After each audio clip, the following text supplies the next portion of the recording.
Hello everyone. Today's poem is Xiaoya, 语无证, a Xiaoya poem from the Book of Psalms. This poem is a poem in the sub-chapter 劫南山之时, the 10 poems of 劫南山.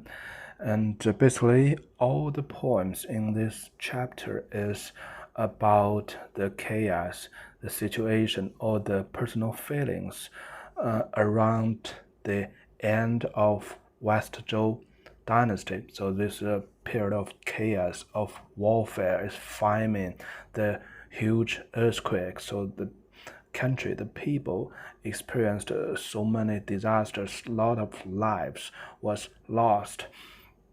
So that's also why the reason that during this short period, 20 to 30 years period, so many poems was created toward this huge change or huge disaster of the Zhou dynasty. The king was even killed at last by the foreign states, and finally the capital was destroyed as well, and the latter king decided to relocate the capital to Luoyang city today, or in the Zhou people's term, Changzhou city, and from the original capital, Zhongzhou, which was mentioned in this poem as well. And basically, these poems are quite like epic poems. So this a combination of personal feelings and history facts, and so does this poem it is. Let's see how this poem write about. This poem has a unique feature among the 300 poems in the Book of Songs. The title, 语无证, has a lot of the arguments, and it was unique. Normally, it was explained as the rains falling down, not straightforward. The raindrops tiled, maybe by winds or by something, is falling down, not straightforward. And the concept 正 is a very, very core value in the Zhou dynasty, which means you should do something right, and you should do something in the center. In the wordings, it was crafted in the center, 正, and a lot of the words was developed from this concept, 中国, because if it's the right place to build your capital, you should build your capital in the center of the country. And the politics, 正, which means you should deal with the politics or deal with the politic things in the center to divide it, the interest, the public interest among group of peoples in the center, so everybody has a fair share. So 正 or 中, or in English, in the center, to divide equally, is the fundamental social value or the moral standard in the traditional Chinese culture in the West Zhou dynasty. And this title could also be derived or has a metaphor of driving in the wrong way, because yu has the same pronunciation as driving a horse, driving a chariot, yu. So this has a similar sound. So it could be a long word of yu, or just a metaphor of yu. So it also implies that the king don't drive in the right way, and which means he didn't manage the country very well, not in the center road. So the yu also implies or has a metaphor of heaven, the heaven, because in the Zhou people's concept, the world was dominant by the heaven.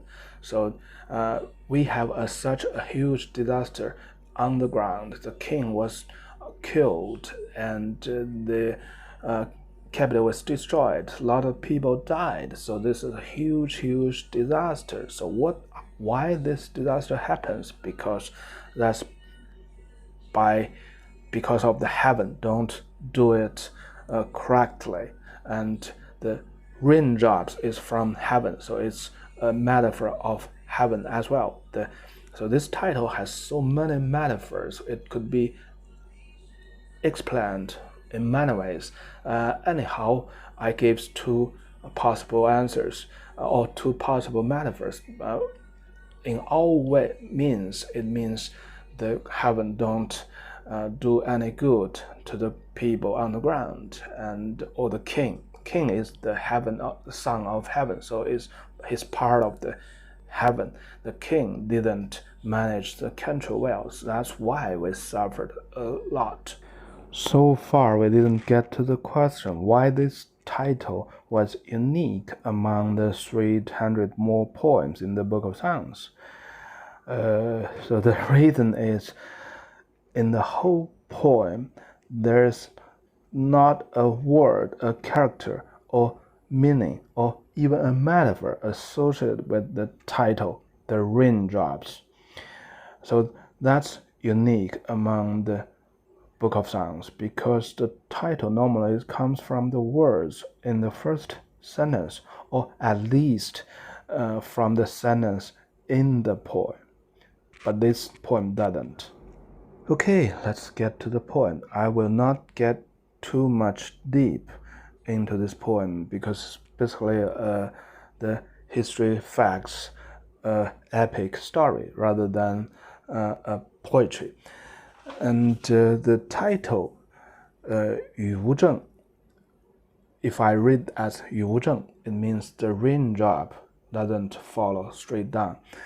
It could also be read as 玉无证, the fourth tone, 玉无证, which is a verb, which means something was falling down from the heaven to the ground. It does not necessarily to be a raindrop. It could be a snowflake. It could be a rock from the outer space, a meteorite, right? So with this explanation, it's hard to explain.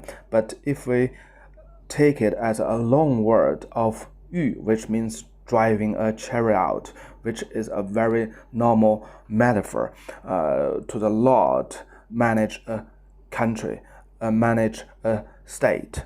So this is somehow could be one possible way the poet meaning to. So and maybe he wants to make the two meanings at once with the same title, has two meanings. The raindrops doesn't falling down correctly, and the king didn't manage the state, didn't manage the country very well.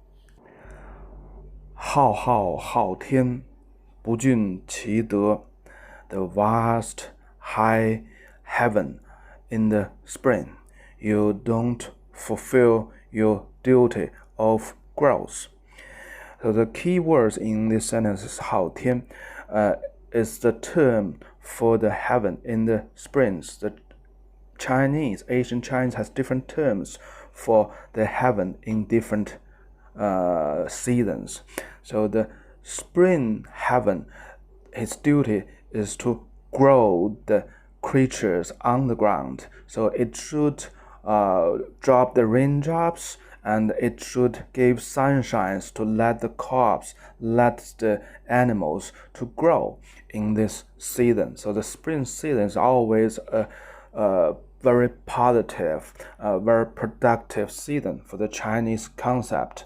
And so this sentence is very clearly that the heaven in the spring, in this spring, you don't do your duty, which means you don't make the raindrops, you don't give us adequate sunshines, you don't facilitate all the things we needed to grow. So that's sort of the finger pointing to the heaven. So that's quite abnormal for the Zhou people, which means the poet was experiencing something extremely dangerous.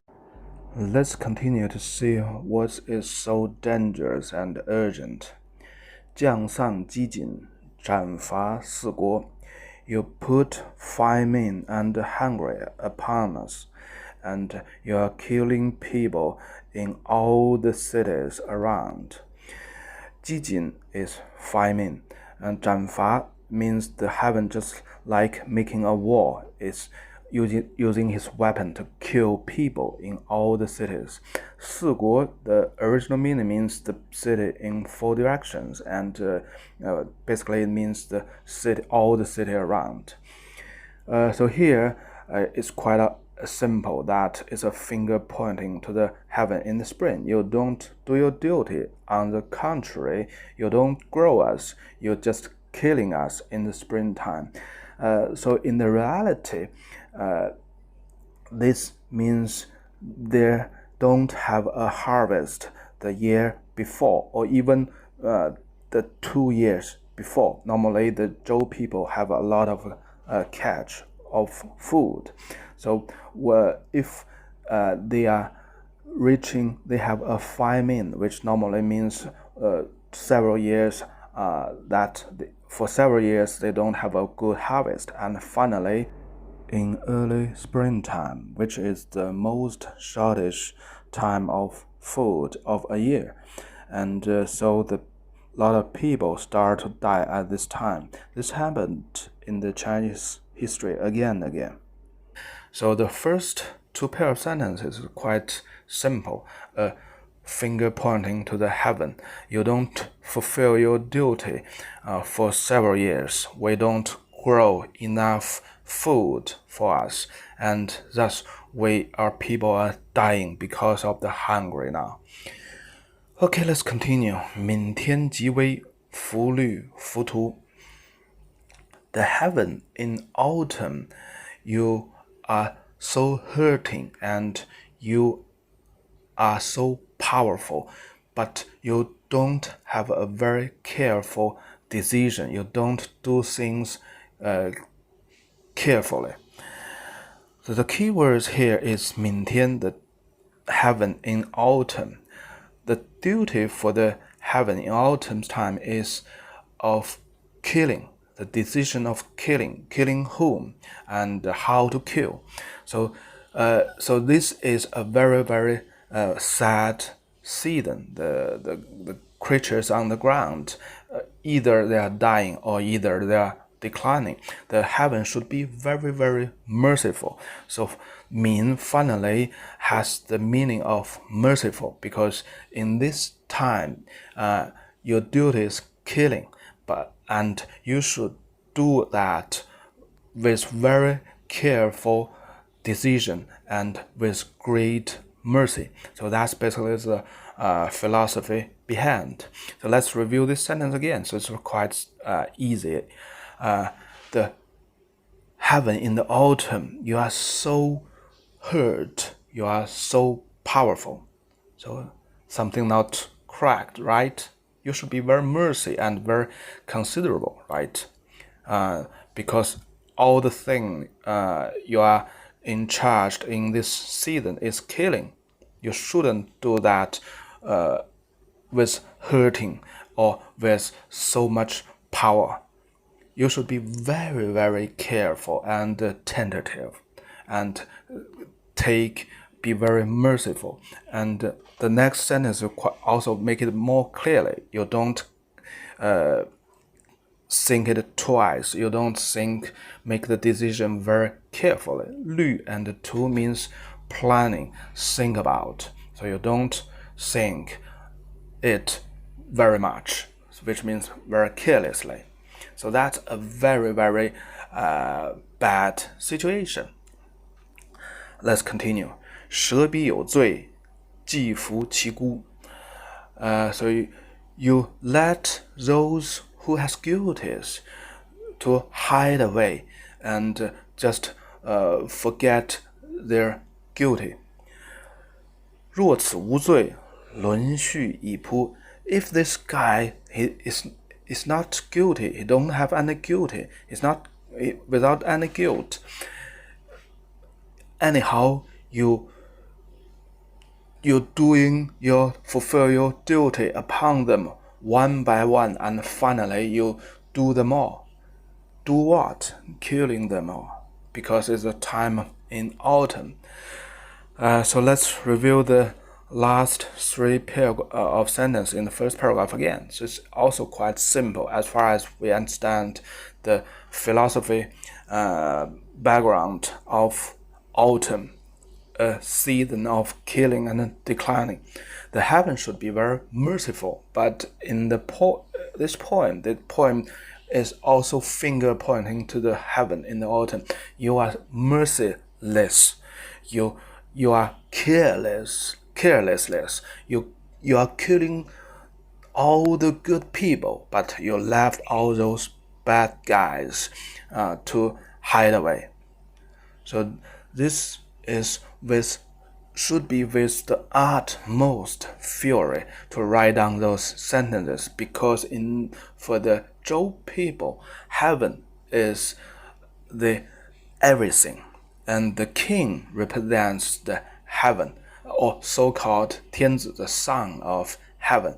And when he was pointing to the heaven, or pointing to the finger pointing to the kings, which means he's challenging something the utmost, and he was with the utmost fury already. Okay, that's the first paragraph. 周宗既灭，弥所指立。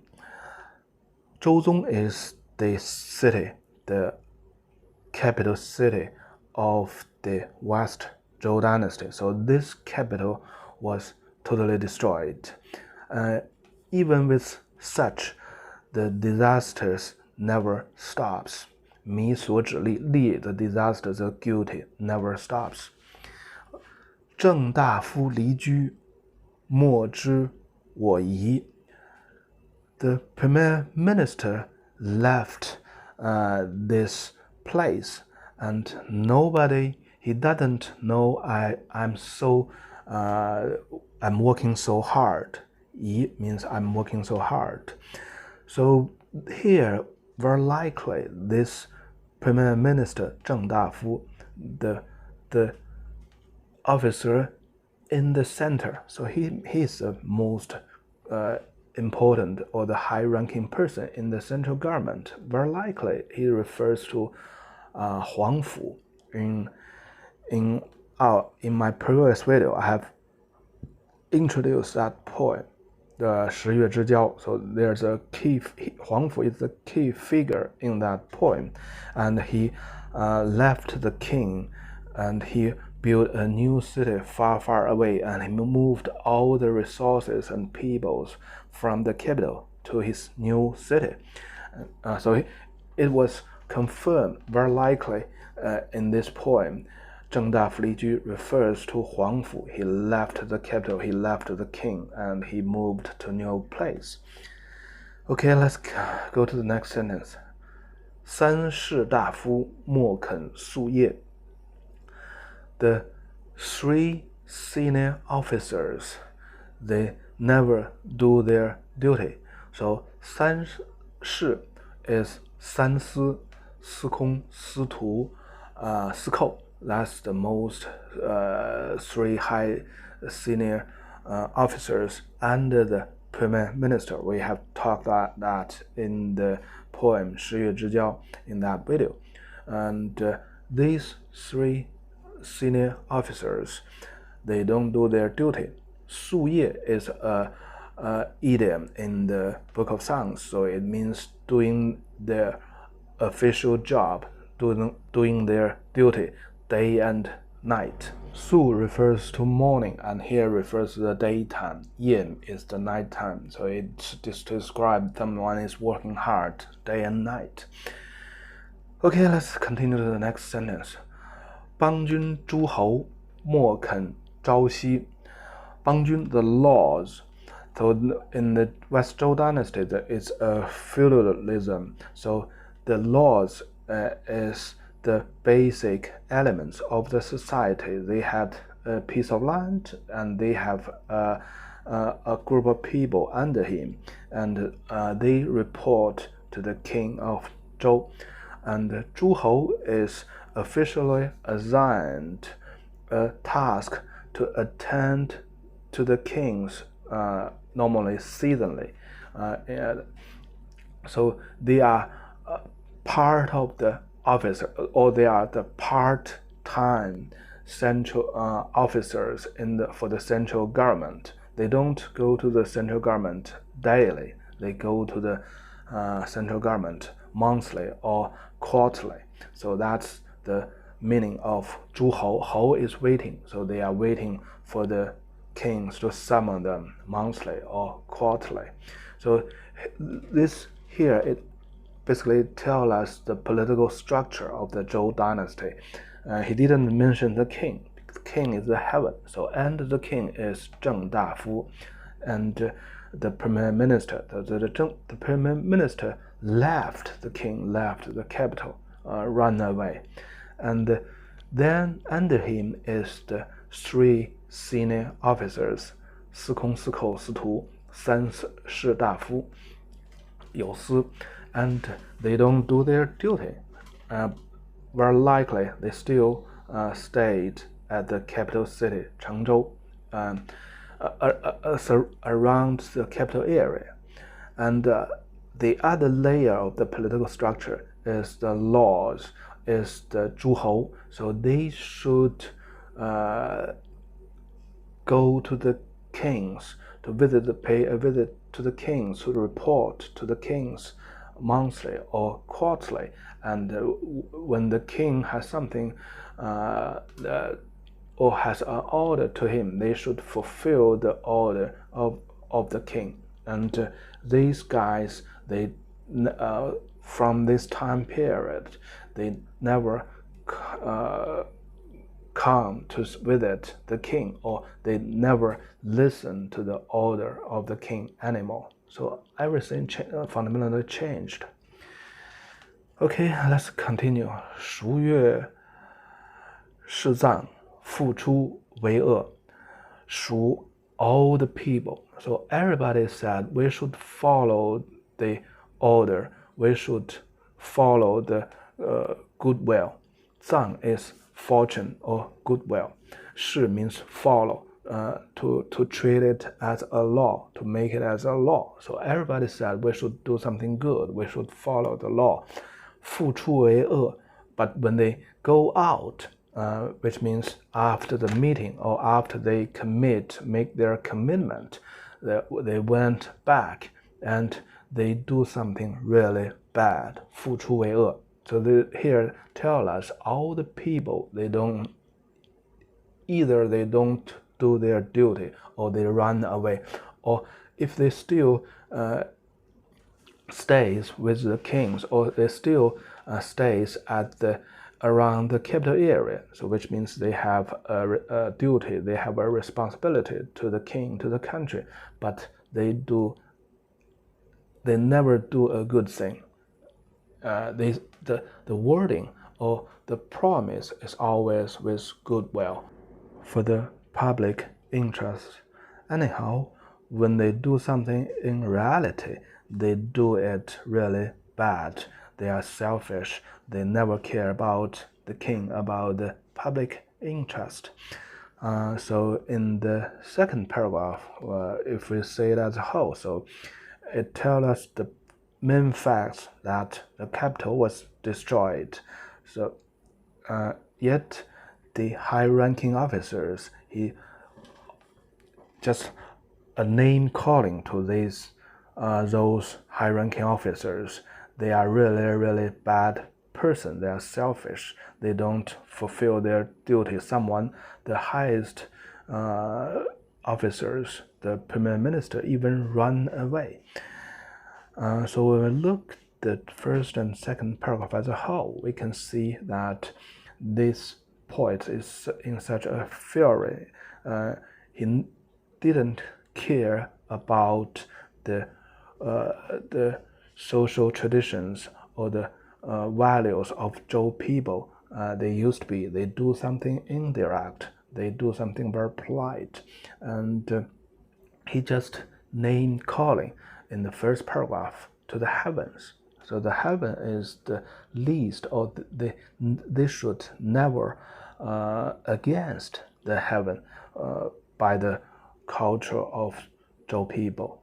But in this poem, in the first paragraph, the poet is name calling the heaven. You do some so bad things to the ground, to us people. And in the second paragraph, it's still name calling to specific or all the high-ranking officers and laws. None of them are good people. They do all the things evilly, very bad. Okay, the third paragraph. 如何昊天辟言不信? So, how about the bright heaven? The wording you made, you never keep the wording you made. If we do this, we like this, we are making the long march, we could never reach our destiny. 辟言 here is the wording or the laws or the orders made by the heaven or by the king. So they don't keep their words. 凡百君子各敬而生. So all the hundreds of laws, you respect yourself, you take care of yourself very well. 胡不相畏，不畏于天. So this is still referring to the 100 laws. So why don't you take care or afraid of each other? Why are you afraid of heaven? You don't pay respect to the heaven. So in the third paragraph, the second half is about the 100 laws. So that's basically the social structure. The king, one king, the Zhou king, and there's hundreds of laws under him. And so here it refers all the laws in the Zhou country. And this is very likely wordings in the Beifeng, because we have analyzed a lot of poems in Bei Wind. Beifeng was the descendants of the previous dynasty, the royal families, the laws of Shang dynasty. So when the Zhou dynasty, they take over all these lands, it's just like the situation in this poem that they lost their regime, they lost their power, but they still lived as a small landlord under the king Zhou's regime. So these two groups of people, they share quite similar feelings that they lost their power or they lost their kings, so they lost their mandate from heaven. So that's the big disasters for the noble persons, for the laws. And in this paragraph, the poet in the first half, he still finger pointing to the heaven that, or to the king, I should say, you don't keep your words, so that's why we cannot make our way to the final destination. We cannot make our way to the right direction. And then in the second half, he points out all those laws and the kings. They are so selfish, but they don't pay any respect to other laws, neither to the heaven. That's the most root cause of these huge disasters. Okay, the fourth paragraph. 荣成不退，击成不遂. So the warfare, once it started, it cannot be stopped even till now.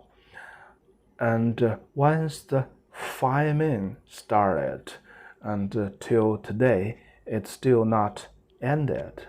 So it tells us these disasters has gone through for many years. So there should be so many lives lost already. 曾我谢玉，惨惨日翠。I have been driving the chariot for the king at a very near place, and now I'm getting very ill day by day, with huge worry, with sadness. 谢玉 means driving the chariot at a very, very close place, or very likely he is the driver for the king. And in the Zhou dynasty, the driver for the king normally is the very few, very top military generals or military officers, very high-ranking officers in the militaries. So here, it gave us a clue that this poet is a military general with very, very high rankings, and he's very, very close to the king, and he feels so worried day by day, and he was so ill with this weariness. Okay, let's continue. 凡百君子，莫肯用训. So all those hundreds laws, they don't listen to the messengers. Xun is messenger. The messenger could be our own messenger, or could be the enemies captured, and then we try to get the information from those captured enemy. Anyhow, here it means the news. They don't listen to any news. 听言则答，怎言则退。Once they hear something or a question, they just answer the question immediately. If the something is a rumor or is something bad words, they just get away from this discussion. So this describes the situation of the central government.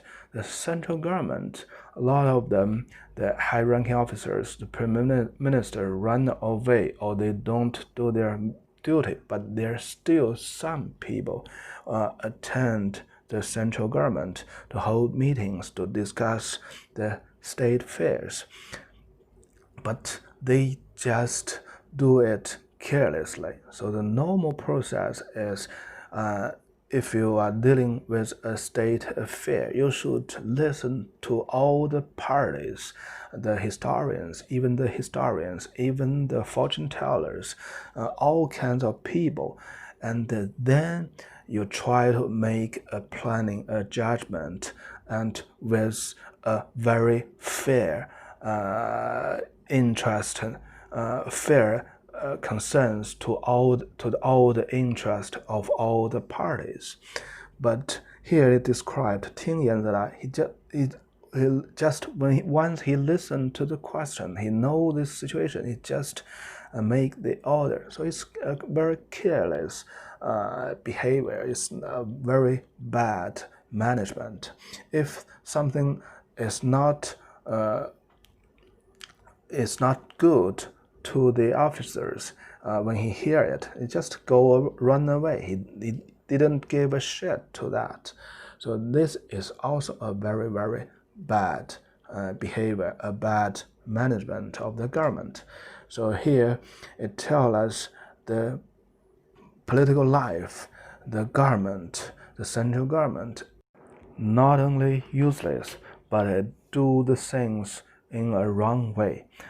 So when we look this paragraph as a whole, it gave us a bit more details of the situation, that the warfare never stopped till now, and the famine continues. So people are dying day by day. So the poet is getting very ill day by day as well, because he worries so much, and he very likely he's a military, very high-ranking military officer, very close to the king, and the state affairs they managed is all wrong. Okay, let's go to the next paragraph. 哀哉不能言，飞蛇事出，围攻是脆。I feel so sad that I cannot say a word. It's not because my tongue doesn't work, it's because all my body was so ill. 围攻是脆, so 攻 refers all my whole body. It was so ill that I cannot say a word. 可以能言，巧言如流，凭空处修。They look so delighted, and they are very good at talking. Their smart words is just like the running water endlessly, and they let their body can have a very, very good rest as well. The fifth paragraph is a very vivid comparison between the poet himself to those high-ranking officers, those hundreds of laws still in the central government. The poet feels so sad, and he was so ill. He cannot talk words toward current political status. But those people, they are so delighted. They talks and talks endlessly. Okay, the next paragraph. 惟悦于世，恐急且待。So he told me, come out and I give you an officer, you do your duty. And I feel it's such a terrible and dangerous thing. 云不可使，得罪于天子；以云可使，怨及朋友。Someone said, you better don't go to this job, don't go to this position. But if I won't take this position, I will got punishment from the king. Someone said, you should go to this position. But if I went to this position, I will be compliant by my friends. So the sixth paragraph is telling something very, very real and happening. He got an assignment from the king, most probably from the king, but he know this task, this job is very dangerous and is very, very bad. And the rumors around has two opinions.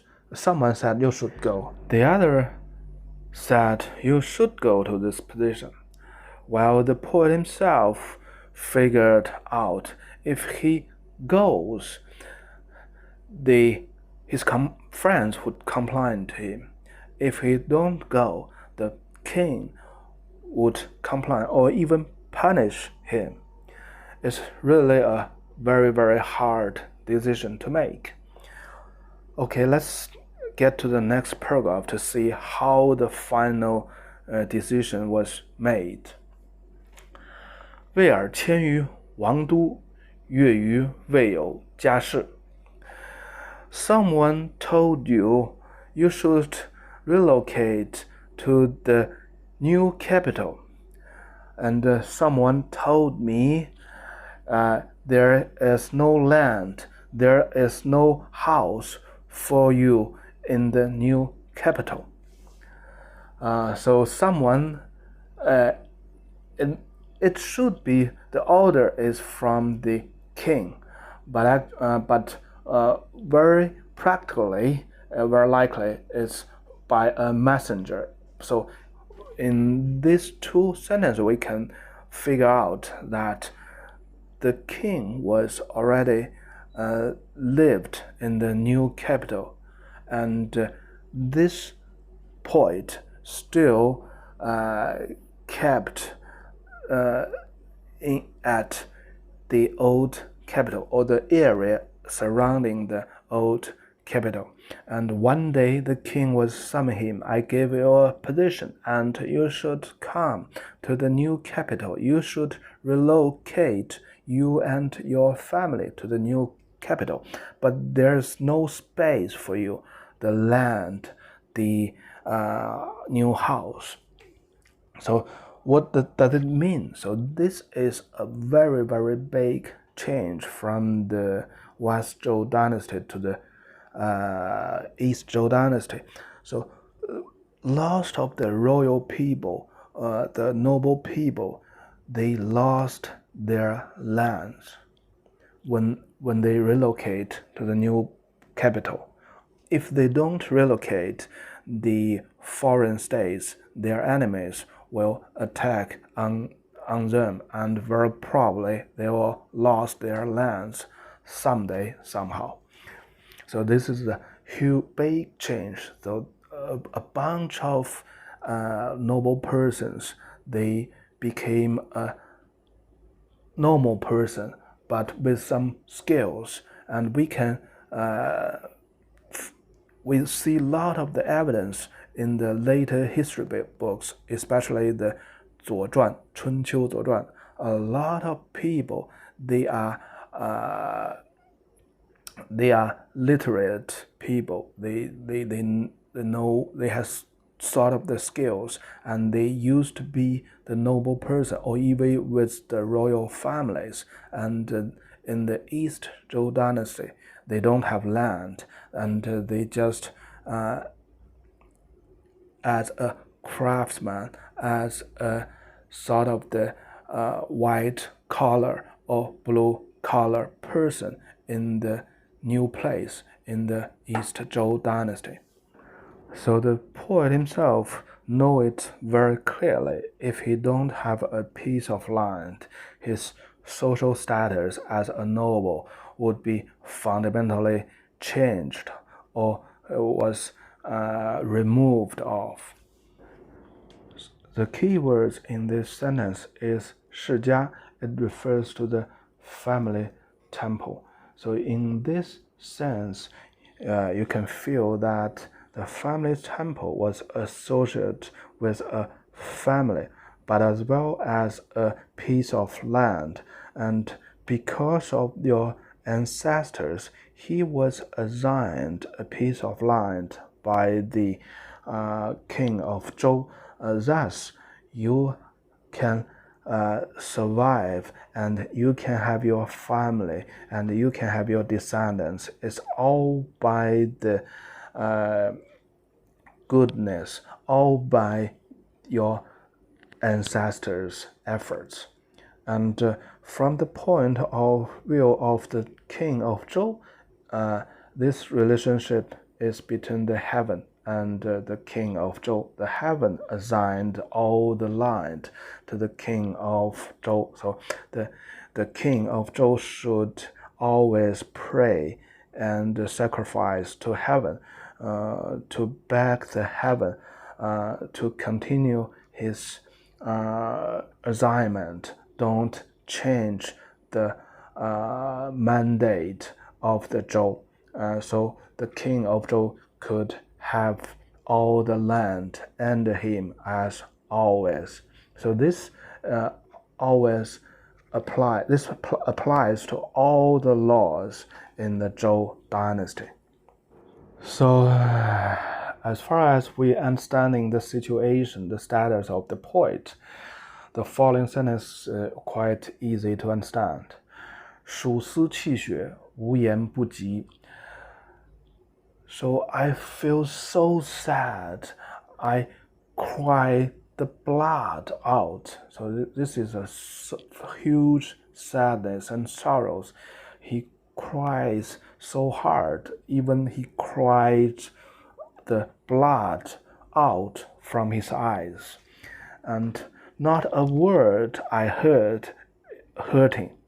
So all the words he heard from the messengers, from the kings, is so hurt. 希尔出居，谁从作尔事? So those days when you left to the new place, who followed you and built your new house? So you know what the house means now, right? The king, you still keep your mandate. You have a place to live on. And now you still think about me. You assign me a position, a title. But this position, this title is without a piece of land. Even I could not have a family temple with that. So how could I live my life? Just think about that. The Lord normally have a very big family, hundreds of people, thousands of people, not to say the slaves in this family. So when he thought about something, he's doing something, he take the big family as his main concern, not only to the by himself or the concerns of himself. So when we read this poem, you can feel why this poet, of course, he's a lord of a big family, and he cries so out loud, and even the blood was bursting from his eyes. Okay, we have finished this poem. As far as we know the traditions, the social status behind this poem, it's a very, very straightforward poem. And of course, this is very, very straightforward for the people, the Zhou people at the time. It's sort of the finger pointing to heaven. It's a sort of the finger pointing to all the people, from the king to all the lords to all the officers. And he also point out why this poet was fury, and he cried with his blood bursting from his eyes, because he would lost everything he used to have for hundreds of years, because he had to relocate to the new place, but without a piece of land, without his family temples. And so here we can also have a little review of the title again, 玉无证.